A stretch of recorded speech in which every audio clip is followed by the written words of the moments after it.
गांव में नाली खोदा है तो इतना भीड़ रहा है। हेलीकॉप्टर निकला इतनी सुन भीड़ है। दोस्तों, मैं अपनी वीडियो की शुरुआत करूं उससे पहले एक तस्वीर आपको याद दिलाना चाहूंगा। एक नहीं दो, एक तस्वीर थी जन विश्वास यात्रा की। यानी तेजस्वी यादव को जब सत्ता से बाहर किया गया था, यानी 28 तारीख के बाद जब तेजस्वी यादव ने जन विश्वास यात्रा निकाली थी, उस वक्त आपको याद होगा वो कहीं भी चले जाएं, बिहार के आरा में चले जाएं, पटना आ जाएं, या फिर मुंगेर चले जाएं, नवादा चले जाएं, जहां जाएं वहां भारी भारी भारी भीड़ जुटी हुई नजर आ रही थी। ना वो दिन देख रहे थे ना रात देख रहे थे। एक जगह तो देखा गया सुबह 3-4 बजे भी लोगों का भारी हुजूम देखने को मिल रहा था। उस दौरान एक और यात्रा निकली थी। वो यात्रा थी चिराग पासवान की। बिहार फर्स्ट, बिहारी फर्स्ट के नाम से चिराग पासवान ने वो यात्रा निकाली थी। लेकिन वो हालात दूसरे थे। चिराग पासवान के समर्थक, चिराग पासवान को पसंद करने वाले, चिराग पासवान की पार्टी के नेताओं को यह लगने लगा था कि शायद चिराग पासवान थोड़े दिनों बाद तेजस्वी यादव के साथ नजर आएंगे। और ये इसलिए हो रहा था क्योंकि चिराग पासवान लगातार इस बात का संकेत दे रहे थे कि वो बीजेपी के साथ खुश नहीं है। वो बीजेपी के तमाम नेताओं का बॉयकॉट कर रहे थे, मोदी जी की रैली में भी नहीं गए थे। ये तमाम चीजें हो रही थी। लेकिन चिराग पासवान को शायद ये लगने लगा कि भाई उनकी रैली में लोग जुटने लगे हैं, उनको पसंद करने लगे हैं, वो बड़ी आसानी से चुनाव जीता जा सकता है। लेकिन यहीं वो बड़ी भूल कर बैठे हैं, क्योंकि जैसे ही बीजेपी ने उन्हें 5 सीटें दी, वैसे वो एनडीए में बने रहे और यहीं से खेल शुरू हुआ। आज मैं आपको वीडियो दिखाने जा रहा हूं कि चिराग पासवान जहां जहां जा रहे हैं वहां वहां भीड़ किस कदर उमड़ रही है, कितने लोग उनको सुनना चाह रहे हैं। ये तमाम चीजें आपको दिखाने जा रहा हूं। नमस्कार, मैं हूं प्रज्वल गौतम और आप देख रहे हैं न्यूज सर्किल। मैंने जिक्र क्यों किया चिराग पासवान से पहले तेजस्वी यादव का, क्योंकि तेजस्वी यादव की जो रैली, खासकर तेजस्वी यादव का जिक्र मैं दोस्तों इसलिए करता हूं क्योंकि आपको याद होगा फरवरी में 2 जगह रैली मोदी जी ने की थी, 2 जगह रैली। और दोनों ही जगह रैली जो की थी, कुल मिलाकर जितनी दोनों ही जगह की जो भीड़ थी वो अकेले महागठबंधन की रैली की दुगनी भीड़ थी। मतलब महागठबंधन की जो रैली हुई उसमें इतनी बेतहाशा भीड़ उमड़ी थी कि बीजेपी वालों के होश फाख्ता हो गए थे। उनका यह सोचना था कि भाई हम तो सत्ता में हैं और सत्ता में रहने के बावजूद भी देखिए हमारे पास, हमारे लिए लोग जुट नहीं पा रहे। ऐसा कैसे हो गया कि विपक्षी पार्टी की नेताओं को सुनने के लिए, तेजस्वी को सुनने के लिए, लालू प्रसाद यादव को सुनने के लिए भीड़ इतनी आमदा है। पटना ही नहीं, पटना से बाहर के लोग भी गांधी मैदान पहुंचे थे। अब उसके आगे चिराग पासवान को भी लग रहा था, क्योंकि उस दौर में चिराग पासवान नाराज थे, लोग जुड़ रहे थे, बातें सुन रहे थे, पसंद कर रहे थे। लेकिन अब हालात क्या है, जरा वीडियो देख लीजिए। इतना भीड़ तो देहातों में ट्रैक्टर चल रहा है।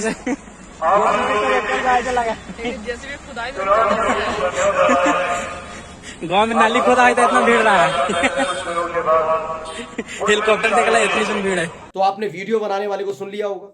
वीडियो बनाने वाला खुद अपनी वीडियो में इस बात का जिक्र करते नजर आ रहे हैं कि इतना तो जेसीबी की खुदाई देखने वाले, नाली की खुदाई देखने वाले लोगों की भीड़ इकट्ठी हो जाती है जितनी इनके रैली में इकट्ठी नहीं हो रही। इनका दावा है, जिसने वीडियो बनाया, कि जिस वक्त ये वीडियो बनाया जा रहा था उस वक्त चिराग पासवान नवादा का, जमुई का, अलग अलग जगह का जिक्र कर रहे हैं।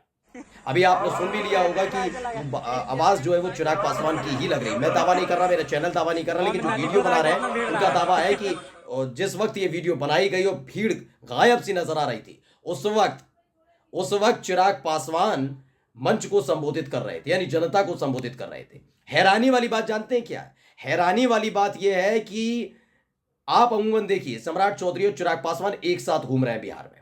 सम्राट चौधरी को वैसे कम लोग जानते हैं, अगर तेजस्वी यादव के साथ होते तो चिराग पासवान का अलग जलवा होता। लेकिन जहां जहां जा रहे हैं वो अपना फोटो खिंचवाते हैं। पहले ये फोटो देखिए गौर से, तो इसमें आपको सम्राट चौधरी भी नजर आ रहे होंगे और चिराग पासवान भी। पीछे से फोटो ली गई है जिससे आगे भीड़ थोड़ी दिखाई जा सके, लेकिन कितनी भीड़ है उसे भी देख लीजिएगा। अब ऐसी भीड़ वाली तस्वीर तो इन्होंने जारी कर दी, लेकिन जहां का ये वीडियो बताया जा रहा है वहां की कोई तस्वीर ना सम्राट चौधरी ने साझा की और ना चिराग पासवान ने साझा की। इसी वीडियो में, जिसका मैंने अभी आपको थोड़ी देर पहले दिखाया, इस वीडियो में देख सकते हैं कुछ लोग तो हेलीकॉप्टर के पास खड़े हैं और कुछ थोड़ी दूर पर एक तंबू बंबू लगा हुआ है वहां पर भी खड़े हुए हैं, यानी धूप बहुत पड़ रही है, वहां खड़े हैं।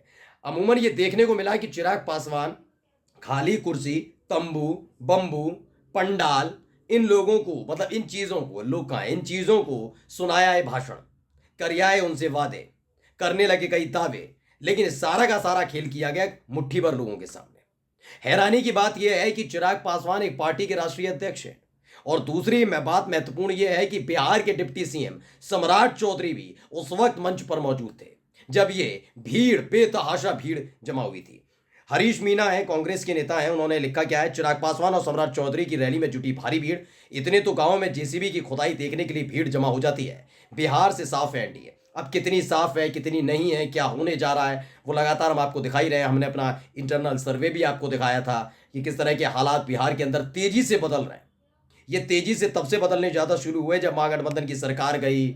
उसके बाद देखा कि बिहार में फ्लो टेस्ट हुआ, फ्लो टेस्ट से पहले कैसे आरजेडी के विधायकों को तोड़ने की कोशिश की, फिर उसके बाद देखने को मिला जो जनप्रतिनिधि हैं उन्हें उनको धमकी दी जाने लगी कि एक एक का इलाज कर दिया जाएगा। एक एक चीज़ नोट की जा रही है और जैसे जैसे वक्त बीतता जा रहा है वैसे वैसे न केवल पॉलिटिकल पार्टीज यानी जनता दल यूनाइटेड बीजेपी में भगदड़ मच रही है, बल्कि खुलकर ये हालात हैं कि ये लोग कहीं पर प्रचार करने जाते हैं, भीड़ जमा नहीं कर पा रहे।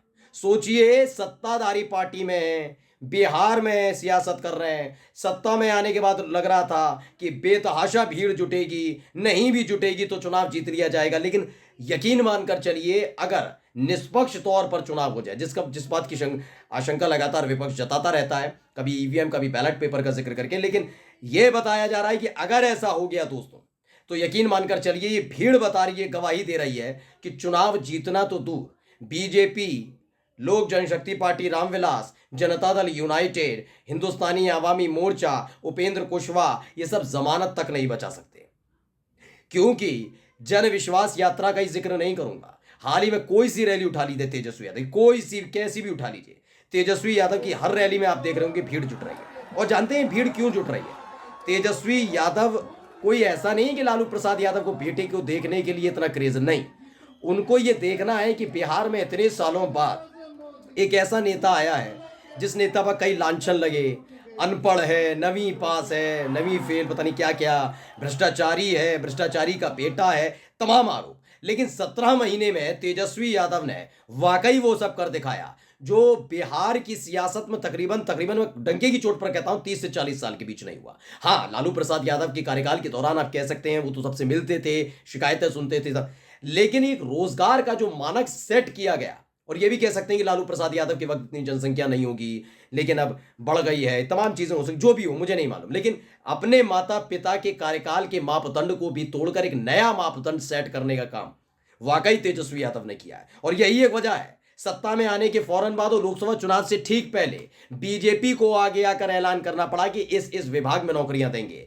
2005 से अब तक रहे तो अब तक कितनी नौकरियां दी, इसका खुलासा खुद बीजेपी ने कर दिया कि वो नहीं दे पाए उतनी नौकरियां जितनी 17 महीने में, नहीं 4 लाख से ज्यादा नौकरियां तेजस्वी यादव ने दी। तो मैं बता रहा हूं, तेजस्वी यादव के लिए इसलिए लोग उनसे जुड़ना चाहते हैं। ऐसा नहीं कि कोई तेजस्वी यादव लालू प्रसाद यादव के बेटे तो चलिए सुनने चले, नहीं, ऐसा भी नहीं है कि यादव सिर्फ सुनने आ रहे हैं। ये भीड़ बताती है जो तेजस्वी यादव के साथ जुड़ रही है कि भाई वो किसके लिए जुड़ने आ रहे हैं और बिहार के भविष्य के लिए जुड़ने आ रहे हैं। और दूसरी तरफ एनडीए के सहयोगियों के साथ बीजेपी के नेताओं को लोग कितना सुन रहे आ रहे हैं, आपको दिखाई दिया। नमस्कार।